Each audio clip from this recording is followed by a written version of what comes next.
What's up guys, welcome back to another video. और आज इस वाली वीडियो में हम सॉल्व करेंगे आज का क्वेश्चन मेजॉरिटी वोट। यहाँ लिखा है कि ये मीडियम लेवल का है, लेकिन अब आप लोगों के लिए ये हो जाएगा बहुत ही इजी, क्योंकि हम इसको समझेंगे ही इस तरह से। लेकिन उससे पहले अगर आपने चैनल को सब्सक्राइब नहीं किया तो कर देना, क्योंकि उससे ना रोज रोज वीडियो डालने की मोटिवेशन मिलती रहती है। आओ अब क्वेश्चन देखते हैं।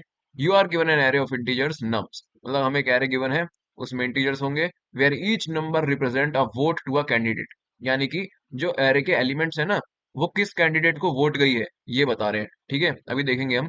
Return the candidates that have votes greater then one third of total votes. Okay, यानी कि टोटल नंबर ऑफ वोट्स कितनी है, एन। तो हमें वो कैंडिडेट्स रिटर्न करने हैं जिनके पास one third of total votes हैं।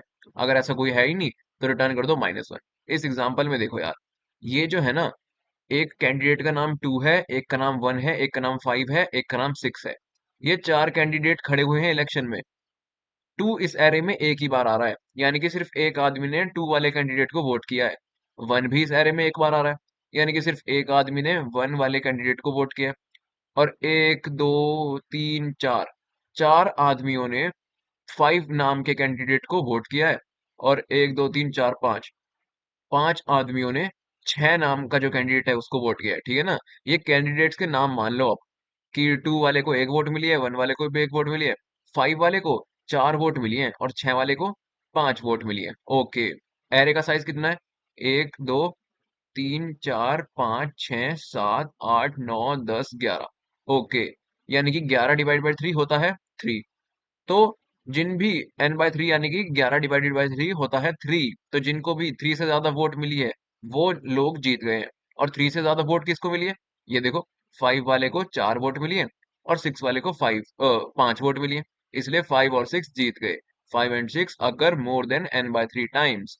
ये है क्वेश्चन। ठीक है ना, अप्रोच नहीं समझा रहा आपको, क्वेश्चन समझा रहा हूँ बस अभी तो। और दूसरा एग्जांपल देख लो। 1 2 3 4 5, इसमें 5 कैंडिडेट हैं, पांचों को ही एक एक वोट मिली है बस। तो कोई भी कैंडिडेट n बाय 3 टाइम्स से ज्यादा वोट नहीं ले पाया, इसलिए रिटर्न कर दिया हमने -1। That's it. एक बार फिर देख लो, यहाँ पे एरे में जितने भी एलिमेंट है ना, ये बता रहे हैं कि लोगों ने किस कैंडिडेट को वोट किया है। ये 2 का मतलब है कि 2 वाले कैंडिडेट को इसने वोट किया है, 1 वाले कैंडिडेट को इसने वोट किया है, 4 लोगों ने 5 नाम के कैंडिडेट को वोट किया है, और 5 लोगों ने 6 नाम के कैंडिडेट को वोट किया है। ठीक है ना, तो n/3 क्या होता है इस केस में? 11/3 होता है 3। तो 3 से ज्यादा वोट किन किन कैंडिडेट को मिली हैं? 6 वाले को मिली है, क्योंकि 5 इज ग्रेटर देन 3। और इसको मिली है 5 वाले को, क्योंकि इसको 4 वोट मिली है, and 4 is greater than 3। That's it, इसलिए आंसर आ गया 5 और 6। ओके, सो ये क्वेश्चन है। क्वेश्चन आपको समझ में आ गया, बहुत आसान था। आओ इसकी अप्रोच समझते हैं डिटेल में ब्लैक बोर्ड पे। तो यहाँ मैं आ चुका हूँ ब्लैक बोर्ड पे, और यहाँ हम बहुत इजीली वो क्वेश्चन सॉल्व कर देंगे। क्वेश्चन ने बोला है कि total number of votes n है, और ये बताओ कि जिन भी कैंडिडेट्स को votes greater than n by 3 मिली हैं वो रिटर्न कर दो। That's it. तो मेरे को एक बात बताओ कि ये जो कैंडिडेट्स हैं जिनको n बाय 3 से ज्यादा वोट मिली हैं, ये कितने हो सकते हैं? एक कैंडिडेट हो सकता है, 2 3 4 10, कितने भाई? मैक्स टू मैक्स 2 कैंडिडेट हो सकते हैं, उससे ज्यादा नहीं हो सकते। क्यों भाई, ऐसा क्यों? आओ देखते हैं। मान लो टोटल वोट्स 3 है, सॉरी टोटल वोट्स मान लो 9 है। ठीक है ना, n की वैल्यू 9 है, तो n/3 की वैल्यू क्या हुई? 9/3 इज इक्वल टू 3। यानी कि कौन कैंडिडेट कैंडिडेट जीतेगा? जिसकी वोट 3 से ज्यादा होंगी। ओके, यानी कि वोट्स n/3 से ग्रेटर देन होनी चाहिए ना, तो इस केस में n/3 3 है। अगर टोटल नंबर ऑफ वोट 9 है तो n/3 9/3 3 है। तो कैंडिडेट कौन सा जीतेगा? जिसकी वोट ग्रेटर देन 3 हुई। और ग्रेटर देन 3 अगर मैं मान लो छोटे से छोटे नंबर भी ले लूं जो 3 से बड़ा है, तो वो होता है 4। तो मान लो एक कैंडिडेट है, कैंडिडेट 1, उसको 4 वोट मिली है। ठीक है, तो ये 3 से ज्यादा है तो ये जीत जाएगा। एक और मान लो कैंडिडेट 2, उसको भी अगर जीतना है तो उसको भी वोट 3 से ज्यादा होनी चाहिए। मान लो उसको भी 4 वोट मिली है, बस। अब भाई 4 वोट कैंडिडेट 1 ले गया, 4 वोट कैंडिडेट 2 ले गया, तो 9 में से वोट बची कितनी? एक ही तो बची। तो क्या जो अगर तीसरा कैंडिडेट होगा वो जीत पाएगा क्या एक वोट के साथ? नहीं, n/3 9/3 3 है, और 1 इज लेस देन 3। यानी कि भाई सिर्फ मैक्स टू मैक्स 2 ही कैंडिडेट जीत पाएंगे अगर n/3 से बड़ा होना है, ये वाला क्राइटेरिया है जीतने का तो। क्योंकि भाई कॉमन सेंस की बात है ना यार, अगर n/3 से बड़े 2 कैंडिडेट हो गए, तब तीसरा एलिमेंट भी क्या n/3 से बड़ा हो सकता है क्या? आपको एक बहुत ही प्यारे एग्जांपल से समझा दिया मैंने, कि अगर 9 वोट हैं और n/3 क्या हुआ फिर 3, तो जीतने के लिए 3 से ज्यादा वोट चाहिए। अब 3 से बड़ा छोटे से छोटा नंबर क्या होता है? 4। तो कैंडिडेट 1 4 वोट के साथ जीत गया, कैंडिडेट 2 4 वोट के साथ जीत गया। 4 + 4 8, 9 - 8 एक ही वोट बची, तो कैंडिडेट 3 एक वोट के साथ नहीं जीत पाएगा ना दोस्त। यही बता रहा हूं मैं कि मैक्स टू मैक्स आंसर 2 हो सकता है, और 0 भी हो सकता है, 1 भी हो सकता है। 0 कैसे हो सकता है? मान लो कैंडिडेट 1 को मिले 3 वोट, कैंडिडेट 2 को भी मिले 3 वोट, और कैंडिडेट 3 को भी मिले 3 वोट। सबको 3-3 वोट मिल गए और 9 वोट पूरे हो गए, लेकिन 3 से बड़ा किसी को मिला ही नहीं, तो तीनों ही हार गए, इसलिए आंसर इस केस में आ गया 0। और ऐसे एक कैंडिडेट भी हो सकता है कि मान लो एक कैंडिडेट है, वो 8 वोट ले गया। लो भाई, कैंडिडेट 2 को मिले बस 1 वोट, बस। तो इसमें एक आंसर आ गया, ठीक है ना। 0 आ सकता है, 1 आ सकता है, और 2 आ सकता है। 2 कैंडिडेट मैक्स टू मैक्स हो सकते हैं, उससे ज्यादा नहीं हो सकते। तो ये बहुत सिंपल बात आप समझ गए। चलो ठीक है, अब आओ क्वेश्चन पे वापस आ जाते हैं। वही वाला एग्जांपल ले लेते हैं। क्या एरे गिवन था? 1 2, और 4 टाइम्स 5 था, 1 2 3 4, और 5 बार 6 था, 1 2 3 4 5। ये एरे हमें इनपुट में गिवन है। टोटल साइज कितना है इसका? 11। यहाँ पे n = 11 लिख देता हूँ मैं। तो अब यार ये वाला क्वेश्चन को सॉल्व करने का ऑप्टिमाइज तरीका है मूर्स एल्गोरिथम का यूज करके। लेकिन अगर ब्रूट फोर्स अप्रोच की मैं बात करूं तो आप सब समझ गए होंगे कि हमें क्या करना है। एक मैप बना लेंगे हम, सारे एलिमेंट की फ्रीक्वेंसी डाल देंगे, फिर देखेंगे जिसकी भी n/3 से ग्रेटर देन है उस वो रिटर्न कर देंगे। लेकिन उसमें मैप जो बनेगा ना, उसकी स्पेस कॉम्प्लेक्सिटी रहेगी, ठीक है। तो वो नहीं कर सकते हम। मूर्स एल्गोरिथम को यूज करके हम इस क्वेश्चन को सॉल्व कर सकते हैं big of n time complexity में और big of one space complexity में। तो हम इसलिए उसको यूज करेंगे। वरना मैप वाला सॉल्यूशन तो बहुत आसान है यार। पूरे का एक मैप बना लो, सारे एलिमेंट और उनकी फ्रीक्वेंसी डाल दो एरे को ट्रेवर्स करके, और बस जिसका भी फ्रीक्वेंसी n/3 से ग्रेटर देन है वो रिटर्न कर दो। ये आप कर ही लोगे। अब हम ये ऑप्टिमाइज तरीका मूर्स एल्गोरिथम को यूज करके जो इस क्वेश्चन को सॉल्व करना है वो करते हैं। तो एक काम करते हैं, इसमें घुसने से पहले एक छोटा एग्जांपल सॉल्व कर लेते हैं, जिसके बाद ये क्वेश्चन और मूर्स एल्गोरिथम हमें एकदम मक्खन की तरह समझ में आ जाएगी।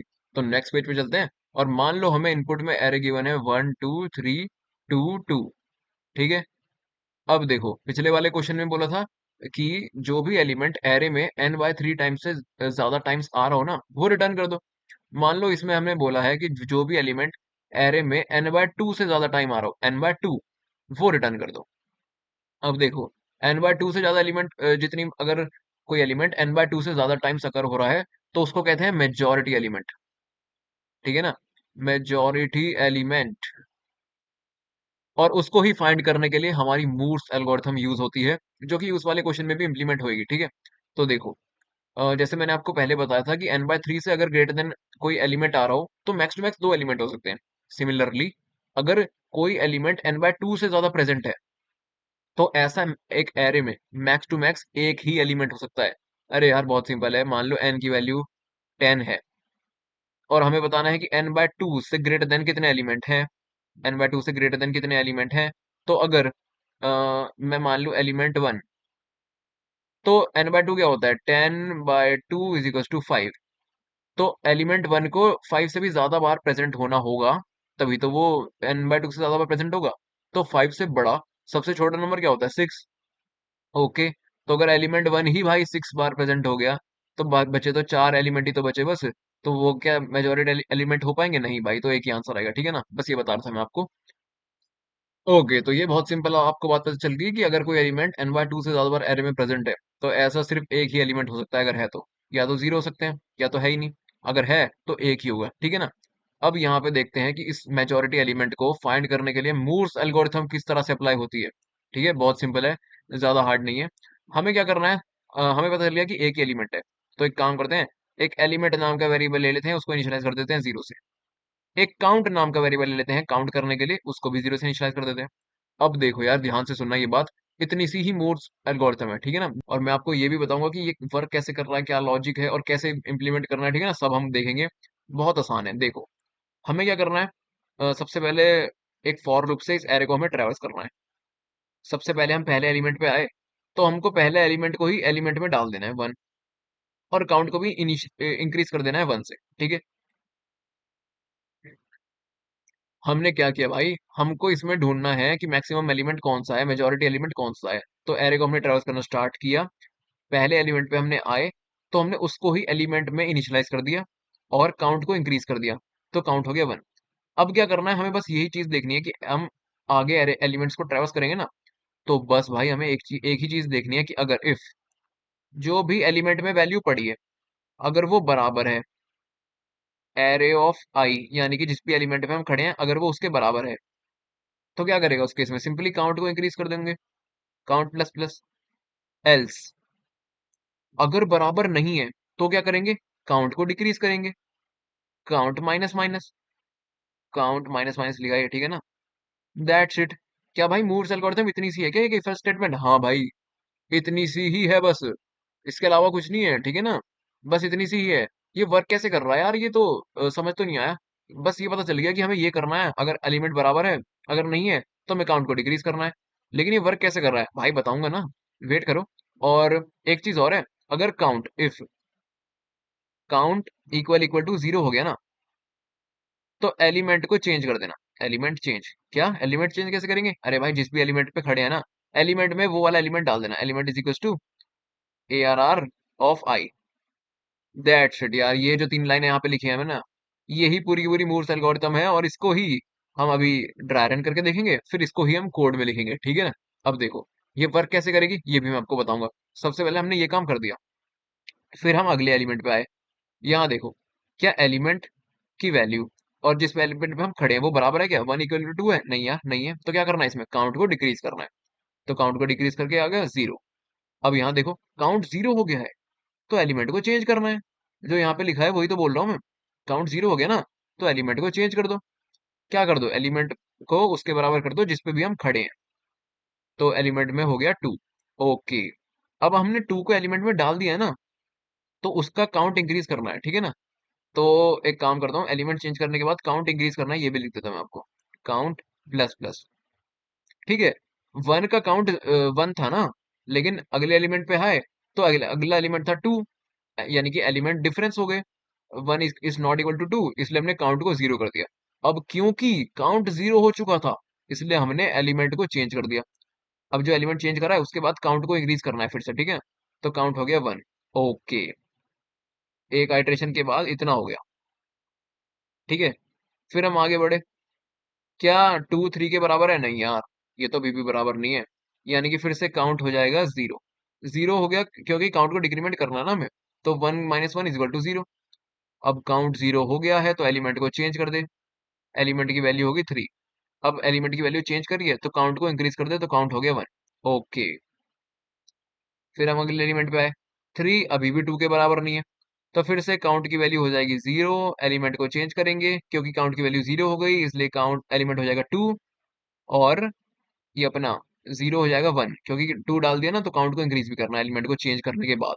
ओके, अब देखो फिर से अगले एलिमेंट पे आए, और इस बार एलिमेंट और ये जो अपना जिस भी एलिमेंट में हम खड़े हैं, ये दोनों बराबर हो गए।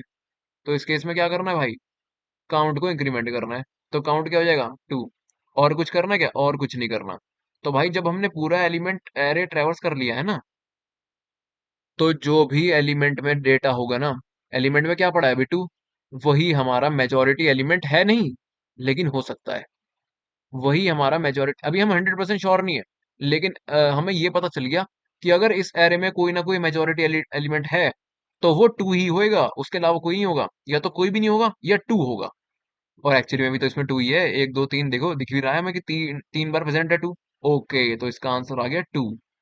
सो दैट्स इट यार, इतनी ही सी थी मूर्स एल्गोरिथम, और इससे हमारा आंसर इजीली आ गया। लेकिन आप सोच रहे होगे कि यार ये एल्गोरिथम आपने लिखी और ट्राई रन करके दिखा दी और ये चल भी गई, आंसर भी आ गया, लेकिन यार इसका लॉजिक क्या है, ये वर्क कैसे कर रहा है। तो यार देखो इसका लॉजिक बहुत सिंपल है। बात यहाँ पे ये है कि हम इसमें एल्गोरिथम में कर क्या रहे हैं, हमारे पास जो भी एलिमेंट आ रहा है ना, हम उसका काउंट इंक्रीज कर रहे हैं। अगर वो एलिमेंट अगला कोई दूसरा एलिमेंट आ गया, तो हम काउंट को डिक्रीमेंट कर रहे हैं। और अगर काउंट डिक्रीमेंट हो होके 0 हो गया, तो हम एलिमेंट को चेंज कर रहे हैं, ठीक है। तो यार एक कॉमन सेंस वाली बात बताओ, अगर कोई एलिमेंट मेजॉरिटी एलिमेंट है, यानी कि वो n/2 से भी ज्यादा बार प्रेजेंट है, तो उसका काउंट कभी कम हो के 0 होएगा ही नहीं, उसका काउंट हमेशा ग्रेटर देन इक्वल टू 1 रहेगा ही, तभी तो वो मेजॉरिटी एलिमेंट है ना। एक काम करते हैं, इसका एक छोटा एग्जांपल दूसरा और लेते हैं, जिससे आपको और क्लियर हो जाएगा। मान लो हमें एरे गिवन है ये वाला, 2 2 2 3 4, ठीक है ना। तो इस एरे में सबसे पहले एलिमेंट और काउंट, यहाँ पे देखना क्या है। यहाँ पे हमने स्टार्ट किया, सबसे पहले एलिमेंट में डाल दिया 2 और फिर काउंट में कर दिया 1। फिर अगली आइटरेशन में हमने देखा कि एलिमेंट और 2 बराबर है, तो एलिमेंट को हमने चेंज नहीं किया, बस काउंट को इंक्रीज कर दिया, काउंट हो गया 2। फिर अगली आइटरेशन में ये भी फिर उससे बराबर है, तो काउंट हो गया 3। फिर अगली आइटरेशन में हमने देखा कि एलिमेंट जो है ना वो डिफरेंस है, element is not equal to जिस पे हम खड़े हैं, यानी कि ये वाली कंडीशन एल्स। तो हमने क्या किया, काउंट को डिक्रीज कर दिया, काउंट हो गया 2। एलिमेंट को चेंज नहीं करेंगे, काउंट को डिक्रीज करेंगे भाई, एलिमेंट चेंज तभी करना है अगर काउंट 0 हो गया। फिर अगले पे गए 4, ये भी 2 के बराबर नहीं है, तो काउंट को डिक्रीज कर दिया 1। बस पूरा एरे खत्म हो गया। एलिमेंट में क्या पड़ा हुआ 2, वही तो हमारा मेजोरिटी एलिमेंट है यार। दैट्स इट यार, इतना ही यहाँ पे आसान इसका लॉजिक था। और इसका लॉजिक मेरे ख्याल से इस एग्जांपल से आपको ज्यादा से अच्छे समझ में आ गया, क्योंकि यार ये देखो मेजोरिटी एलिमेंट 3 बार प्रेजेंट है, तो हमने इसका काउंट, कोई दूसरा एलिमेंट मिला तो माइनस कर दिया, फिर कोई दूसरा मिला तो माइनस कर दिया, दूसरा इस 2 के अलावा कोई और एलिमेंट हमने जब भी मिला ना तो हमने इसका काउंट माइनस कर दिया, लेकिन फिर भी इसका काउंट कभी भी 1 से छोटा नहीं हुआ, एंड में भी इसका काउंट 1 ही रहा। क्योंकि यार कोई दूसरा एलिमेंट इतनी बार प्रेजेंट ही नहीं है जो इसका काउंट माइनस कर करके 0 कर दे। बस यही बात है। अब आप सोच रहे हो कि मान लो यहाँ पे एक और एलिमेंट डाल दिया मैंने 5, तो इसका काउंट माइनस हो गया 0 हो जाएगा। तो भाई अगर माइनस हो गया 0 हो गया तो फिर ये मेजोरिटी एलिमेंट रहेगा ही नहीं, क्योंकि देखो 6 एलिमेंट का एरे बन गया। अगर 6 एलिमेंट के एरे में कोई मेजोरिटी एलिमेंट होता तो उसका काउंट 4 होता, 4 बार प्रेजेंट होता, 2 तो 3 बार प्रेजेंट है, ठीक है ना। तो बस यही बात है यार। तो यहाँ हम वापस आ गए हैं उसी वाले क्वेश्चन पे, और अब हमें ये चीज जो हमने समझी सेम टू सेम एग्जैक्ट इस क्वेश्चन में करनी है। पिछले वाले क्वेश्चन में क्योंकि n/2 वाला केस था तो एक ही एलिमेंट मैक्सिमम हो सकता था, इसमें n/3 है तो मैक्सिमम 2 एलिमेंट हो सकते हैं, मैंने आपको स्टार्टिंग में बता दिया था। तो इसके लिए एक एलिमेंट 1 ले लेंगे और एक एलिमेंट 2 ले लेंगे। एलिमेंट 1 के लिए एक काउंट 1 ले लेंगे और एलिमेंट 2 के लिए एक काउंट 2 नाम से वेरिएबल ले लेंगे, ठीक है। कोड तो वही रहेगा यार, यहाँ पे हम क्या करेंगे, वही चीज करेंगे। If element 1 is equals to array of I, अगर एलिमेंट 1 एरे ऑफ आई के बराबर है तो काउंट 1 को इंक्रीज कर देंगे, काउंट 1 को इंक्रीमेंट कर दो। एल्स इफ अगर एलिमेंट 2 एरे ऑफ आई के बराबर है तो फिर काउंट 2 को इंक्रीज कर दो। अगर कोई भी बराबर नहीं है भाई तो एक काम कर दे, दोनों के काउंट को डिक्रीज कर दे, काउंट 1 भी गया और काउंट 2 भी डिक्रीज, ठीक है। और एक वही वाली चीज कि अगर काउंट 1 0 के बराबर हो गया तो क्या करना है, एलिमेंट 1 को चेंज कर देंगे। अगर काउंट 2 0 के बराबर हो गया तो एलिमेंट 2 को चेंज कर दो। दैट्स इट यार, यही हमें कोड में लिखना है और बस अपना काम हो गया। तो स्टार्ट करते हैं। सबसे पहले पहला एलिमेंट तो सब में ही डाल देते हैं, एलिमेंट 1 में भी पहला एलिमेंट डाल देते हैं, एलिमेंट 2 में भी, और काउंट भी, काउंट 1 और काउंट 2 भी इंक्रीज कर देते हैं, ठीक है। चलो नेक्स्ट एलिमेंट पे आए। पहले हमें ये देखना है कि क्या एलिमेंट 1 एरे ऑफ आई के बराबर है। नहीं भाई, ना 1 बराबर है ना 2 पे जो, नहीं भाई इस केस में तो एलिमेंट 1 भी बराबर नहीं है और एलिमेंट 2 भी बराबर नहीं है। तो क्या करना है फिर, काउंट को डिक्रीज करो, इसका भी काउंट डिक्रीज, इसका भी डिक्रीज। अब दोनों ही डिक्रीज हो गए तो दोनों को 2 के बराबर कर दो, एलिमेंट चेंज होएगा ना फिर, ये भी 2 ये भी 2, फिर काउंट इंक्रीज। चलो भाई अगले पे आए 5, सेम चीज है यार, बराबर नहीं है अभी भी, तो काउंट डिक्रीज हो जाएगा, ये भी, और एलिमेंट 1 भी 5 के बराबर और एलिमेंट 2 भी 5 के बराबर, ओके। और काउंट इंक्रीज 1 और 1, ठीक है। अगले एलिमेंट पे आए। अब यहाँ देखो यार, हम देखेंगे कि element 1 count error of I के बराबर है, हाँ यार इस बार ये 5 और 5 तो बराबर है, तो काउंट 1 को इंक्रीज कर देंगे यार, 1 को 2 कर देंगे बस, और कुछ नहीं करेंगे। क्योंकि ये वाला एल्स इफ जो है वो हम तब देखेंगे जब एलिमेंट 1 वाली कंडीशन सेटिस्फाई नहीं होती, ठीक है ना, एल्स इफ लिखा है इसलिए मैंने, ओके। चलो ठीक है। अब अगले में भी 5 है, यहाँ भी 5 है, तो एलिमेंट 1 सेम रहेगा, काउंट पहले एलिमेंट 1 का 3 हो जाएगा और फिर 4 हो जाएगा, ठीक है। चलो फिर हम आए 6 पे। हमने देखा क्या एलिमेंट 1 इसके बराबर है, काउंट के, सॉरी जिस भी एलिमेंट पे हम खड़े हैं उसके, नहीं यार बराबर तो नहीं है। तो एलिमेंट 2 को चेक करो इस बार, क्या एलिमेंट 2 बराबर है, एलिमेंट 2 पे 5 पड़ा है, नहीं यार वो भी 6 के बराबर नहीं है। अगर ऐसा है कि दोनों ही बराबर नहीं है तो यार दोनों के काउंट डिक्रीज कर दो।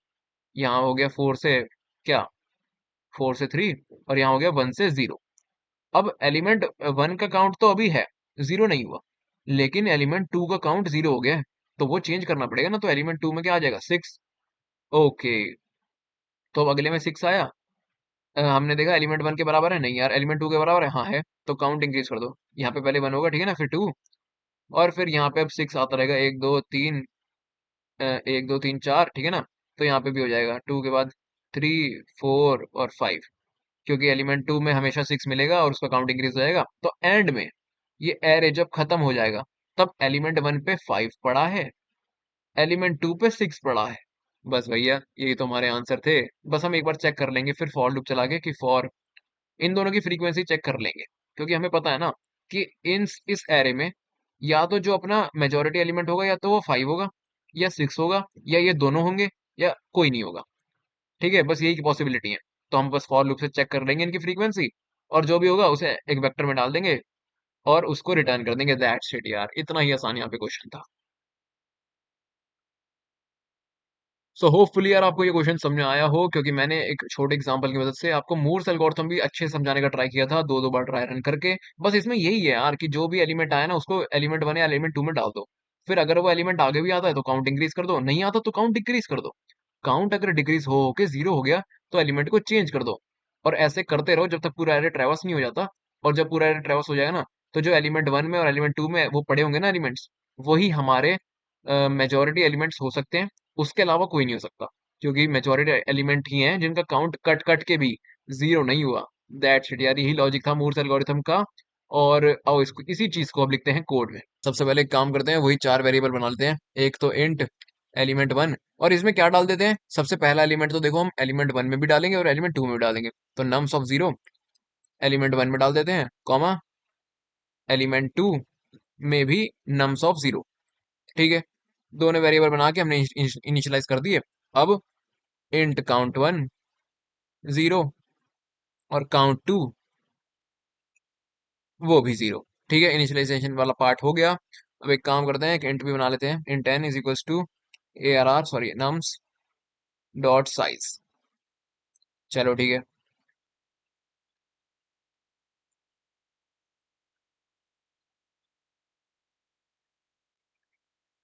अब बस वही करना है, एक लूप चलाएंगे for int I is equals to 0, I less than n, I plus plus. और अब क्या करेंगे इसमें, इफ एलिमेंट 1, वही सब लिख देंगे यार जो हमने समझा।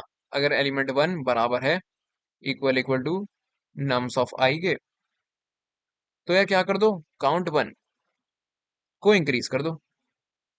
एल्स इफ एलिमेंट 2, यहाँ पे एलिमेंट 1 लिखना है, ठीक है ना।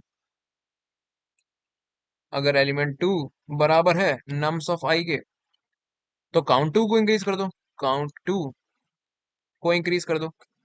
ठीक है, नहीं तो एल्स क्या कर दो, काउंट 1 को भी डिक्रीज करो, काउंट 1 को भी डिक्रीज, और काउंट 2 को भी डिक्रीज। दैट्स इट यार, जो हमने समझा वही लिख दिया। लेकिन एक चीज और है कि अगर कभी भी else if count 1 equal equal to 0 हो गया, तो क्या करना है भाई, अगर काउंट 1 इक्वल इक्वल टू 0 हो जाता है तो भाई एलिमेंट को चेंज करना है, यानी कि एलिमेंट 1 पे जो भी हम जिस भी एलिमेंट पे खड़े होंगे ना वो आ जाएगा, और काउंट को फिर जो है इंक्रीज भी करना होता है, यानी कि 1 के बराबर करना होता है ना, तो काउंट 1 इज इक्वल टू 1 कर देते हैं। ओके, सेम केस होगा काउंट 2 के लिए भी, कंट्रोल C कंट्रोल V, यहाँ पे आ जाएगा काउंट 2, यहाँ पे एलिमेंट 2, और यहाँ भी काउंट 2। दैट्स इट यार, पूरा काम अपना हो गया। और हमारे पास अब दो आ चुके हैं, काउंट 1 वो एलिमेंट 1 और एलिमेंट 2, जो कि मैक्सिमम नंबर मेजोरिटी एलिमेंट्स हो सकते हैं। तो एक काम करते हैं, देख लेते हैं कि ये सच में मेजोरिटी एलिमेंट है क्या। तो फॉर लूप चलाते हैं, int I is equal to 0, I less than n, I plus plus, और इन दोनों की ना फ्रीक्वेंसी कैलकुलेट कर लेते हैं। If nums I equal equal to element 1 है, तो एक काम करो, फ्रीक्वेंसी 1 नाम से एक वेरिएबल बना देंगे, उसको इंक्रीज कर देना। या फिर else if nums I equal equal to element 2 है, तो एलिमेंट टू की फ्रीक्वेंसी इंक्रीज कर देना, फ्रीक्वेंसी टू को इंक्रीज कर देना, ठीक है ना। यहाँ पे बना लेते हैं variable int frequency one equals to zero, frequency two is equals to zero, ठीक है ना। और आपको हमें अपना आंसर एक वेक्टर में डालना है, तो एक वेक्टर बना लेते हैं, वेक्टर इंट आंसर, ठीक है। तो यहाँ पे हमने क्या किया यार, दो फ्रीक्वेंसी बना ली, एलिमेंट वन के लिए और एलिमेंट टू के लिए। एरे को ट्रैवर्स किया, अगर एलिमेंट वन मिलता है यहाँ पे नम्स ऑफ आई आएगा, ठीक है ना। अगर nums of I element one के बराबर है तो एलिमेंट वन की फ्रीक्वेंसी इंक्रीज कर दे, वरना टू की इंक्रीज कर दे, ठीक है ना। अब हमें पता चल जाएगा कि हम बस ये देख लेंगे कि क्या एलिमेंट वन की फ्रीक्वेंसी ग्रेटर देन है एन बाई थ्री से। ओके, अगर एन बाई थ्री से ग्रेटर देन है तो यार अपना आंसर है ये, तो इसमें आंसर को डाल देना, answer dot push back element one, that's it. यही चीज उसके लिए भी देख ले कि इफ जो अपना फ्रीक्वेंसी टू है वो ग्रेटर देन है क्या एन बाई थ्री से, अगर है तो भाई इसको भी डाल दे, answer dot push back element one. यहाँ पे एलिमेंट टू के डाल दिया, और अरे यार यहाँ टू आएगा यहाँ वन, ठीक है ना। क्या कर रहा हूँ मैं।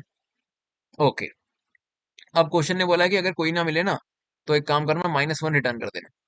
तो देख लो, इफ कोई भी ना मिला हमें, जो अपना आंसर वेक्टर है, answer dot size equal to zero है, कोई एलिमेंट डला ही नहीं ना, एलिमेंट वन ना एलिमेंट टू, कोई मेजोरिटी एलिमेंट था ही नहीं, तो भाई एक काम कर, रिटर्न कर दे माइनस वन, एक एरे में माइनस वन डाल के रिटर्न कर दे बस। Oh my God that's it यार, कितना बड़ा क्वेश्चन था, मतलब आसान था लेकिन लेंदी था बहुत। और अगर हमें मिल गया तो आंसर को रिटर्न कर दियो, रिटर्न आंसर, दैट्स इट यार, इतना ही कोड था। आओ इसे एक बार कंपाइल रन करके देखते हैं। ओके, यहाँ पे कुछ गलतियां हैं। ओके, तो यहाँ पे हमने फ्रीक्वेंसी वन नहीं लिखा, और यहाँ पे एल्स की जगह हमें एल्सिफ लिखना है, गलती से मैंने एल्स लिख दिया था। और यहाँ पे ये फंक्शन यहाँ खत्म हो रहा है, ठीक है ना। तो यहाँ पे सेमीकोलन लगा के यहाँ पे इस ब्रैकेट को, ठीक है, अब ठीक है, कंपाइल करके देखते हैं। ओके, तो हमारा कोड सक्सेसफुली कंपाइल हो चुका है। सबमिट करने से पहले एक बार मैं आपको फिर से बता दूं, ये तो यार मैंने ब्लैक बोर्ड पे आपको पूरा समझा ही दिया था। हमने यहाँ पे एलिमेंट वन और एलिमेंट टू के रूप में दो एलिमेंट ढूंढ लिए जो कि मेजोरिटी एलिमेंट हो सकते हैं। अब वो है एलिमेंट मेजोरिटी एलिमेंट है या नहीं, इस काम के लिए हमने दो वेरिएबल बना लिए, फ्रीक्वेंसी वन और फ्रीक्वेंसी टू। बस एक फॉर लूप लगा के एरे को ट्रैवर्स किया, अगर एलिमेंट वन हमें मिला तो एलिमेंट वन की फ्रीक्वेंसी अपडेट कर दी, एलिमेंट टू अगर मिला तो एलिमेंट टू की फ्रीक्वेंसी अपडेट कर दी। अब इन दोनों की फ्रीक्वेंसी हमें मिल गई ना, तो देख लेते हैं, अगर इन इस एलिमेंट वन की फ्रीक्वेंसी एन बाई थ्री से ज्यादा है तो उसे आंसर में डाल दे, अगर टू की ज्यादा है तो टू को डाल दे और फिर रिटर्न कर दे। अगर इन दोनों की ही ज्यादा नहीं है, मेजोरिटी एलिमेंट कोई है ही नहीं, तो फिर यार माइनस वन रिटर्न कर दे, दैट्स इट यार, इतना ही क्वेश्चन था। और इसमें बहुत मेहनत लगी है समझाने में। तो अगर आपको ये वीडियो अच्छी लगी हो ना, तो चैनल को सब्सक्राइब प्लीज कर देना, वीडियो को लाइक कर देना। अब ऐसे क्वेश्चन को सबमिट कर लेते हैं। और जब आप सब्सक्राइब करते हो ना तो मोटिवेशन मिलती रहती है रोज रोज वीडियो बनाने की। अब यहाँ पे एक के बाद एक सारे टेस्ट के पास हो चुके हैं, हमारी स्ट्रिक होगी 215 दिनों की। तो मैं मिलूंगा आपसे अगली वीडियो में, तब तक के लिए बाय।